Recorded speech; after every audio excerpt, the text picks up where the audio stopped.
Salut les otaks, salut les gamers, j'espère que vous allez bien. Aujourd'hui, on se retrouve pour parler d'une série, ou tout du moins le début d'une série, que j'ai commencé il n'y a pas si longtemps que ça. Il s'agit de Kowloon Generic Romance. Voilà. Donc, cette œuvre-là, j'ai les 6 premiers volumes, que voici.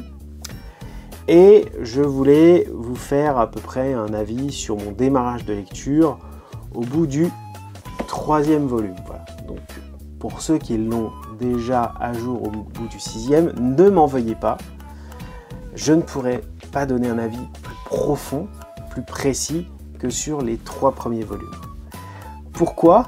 Parce que je me dis que sur une série, si on doit aller jusqu'au 4e, voire au 5e, c'est déjà un petit peu trop tard. Bon, là, effectivement, on a acheté les 6 premiers parce que c'est un coup de sang, c'est-à-dire que ça a été un petit achat compulsif de madame à la maison. Donc, bon, bah, très bien, moi j'ai commencé à les lire. Elle ne les a pas encore lus, donc je l'invite à ne pas regarder cette vidéo. Par contre, vous, si vous ne l'avez pas lu, ou si vous l'avez lu, restez, il n'y a pas de souci, vous êtes les bienvenus. Donc, on va parler de cette édition de chez Big Kana, donc de Kowloon. Alors, je dois avouer que j'en avais entendu du bien dès le premier volume, hein. Mais il y avait quelque chose qui, je sais pas, qui m'intriguait dans cette petite série. Alors, rien de péjoratif quand je dis petite, hein, c'est juste que c'est pas forcément le type de thématique sur laquelle je vais naturellement, mais au bout d'un moment, ça revenait souvent dans mes lectures, dans les articles, hein, que je pouvais picorer à droite à gauche, et puis aussi des youtubeurs qui en parlaient. Donc je me suis dit, bon, je vais me faire un avis par moi-même, parce que je vais pas rester non plus à côté d'un truc qui est vraiment sympa, quoi. Alors, que dire en fait de Kowloon? Donc je suis au 3e volume. C'est une œuvre vraiment particulière, je trouve. Déjà, ça se passe à Kowloon, donc à Hong Kong. Donc on est sur un univers qui n'est pas du tout japonisant, mais il y a quelques similitudes, hein. Et on suit en fait ce personnage-là, qui travaille dans une agence immobilière avec un autre, que voici, là, il est là. Et c'est une œuvre qui, je trouve, est poétique parfois, mais ça flirte avec la science-fiction, ça flirte avec les... Alors, tout du moins là où j'en suis, hein. Donc il y a de la science-fiction, il y a une romance aussi, c'est marqué dans le titre, vous me direz c'est un peu facile, mais il y a une relation qui s'instaure entre les personnages, et ça va tout doucement, jusqu'à un moment où il y a des éléments d'histoire qui viennent se rajouter. Là on se dit, ah, il se passe quelque chose, c'est étrange, ça me donne envie de continuer. Voilà un petit peu où j'en suis. On a cette relation qui se construit entre ces deux personnages-là. Ce sont les 2 personnages principaux, donc à mon avis je suis très loin de vous spoiler. Et les dessins sont magnifiques, mais revenons d'un point de vue scénar et haut. Il y a beaucoup de tranches de vie en fait, c'est vraiment des situations du quotidien dans l'agence immobilière. On parle de leurs clients, leurs locataires, leurs boss, l'environnement et le quartier dans lequel ils évoluent, qui est un environnement dans le sens en total renouvellement, un petit peu comme ce qu'on peut voir au Japon. Une grande entreprise dirigée par un magnat de l'immobilier, mais pas que, qui est là pour raser, renouveler et étendre en fait sa richesse au travers de ses différentes entreprises. Il y a un petit côté cyberpunk, Blade Runner-esque, si je puis dire, qui est là, mais qui est vraiment en filigrane, donc je ne sais pas comment ça va se traduire sur les tomes d'après.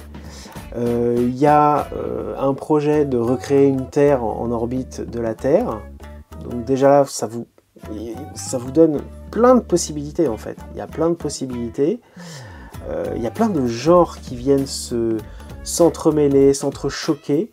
Donc c'est vraiment particulier, intriguant comme œuvre. Et c'est ce qui donne envie de la lire, tout simplement. Parce qu'on a rarement vu un manga tranche de vie qui mélange des styles vraiment comme ça.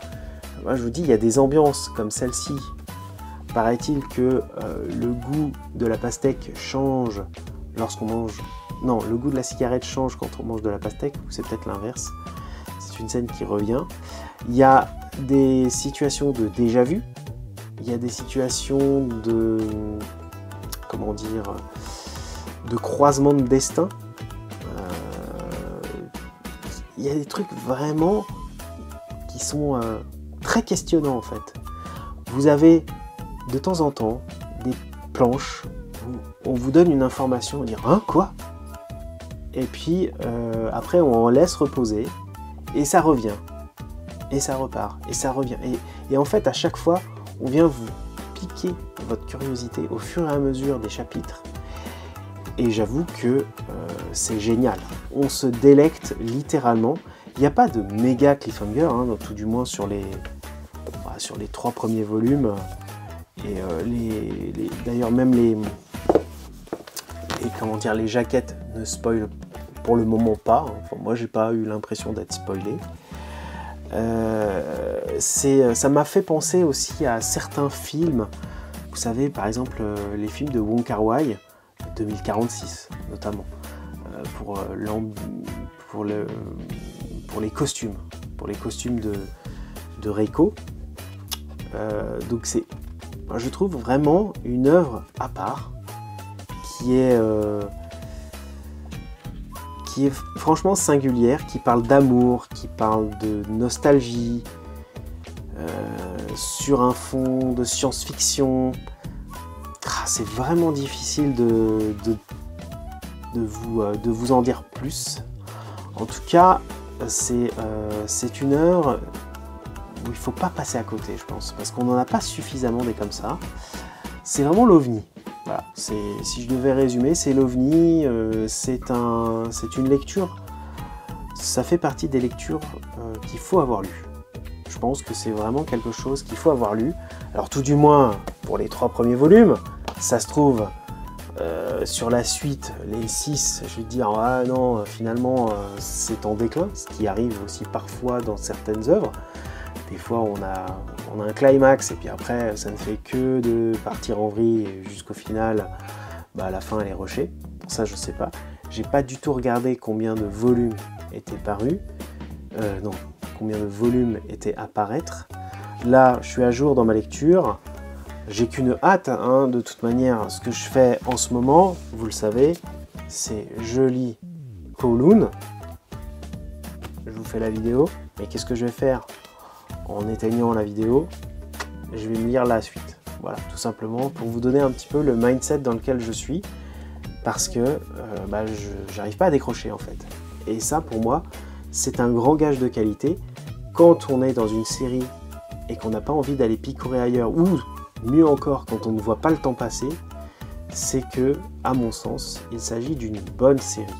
Mais je peux revenir aussi sur mon avis en fonction des volumes à venir. En tout cas, à ce stade-là de ma lecture, je trouve que c'est vraiment sympa.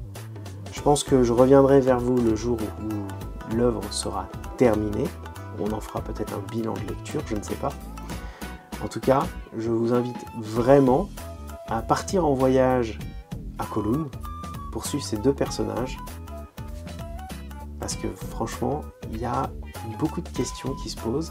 Il se passe plein de petites choses. Mais c'est tellement intriguant, on a tellement envie d'en savoir plus à chaque fois. Voilà.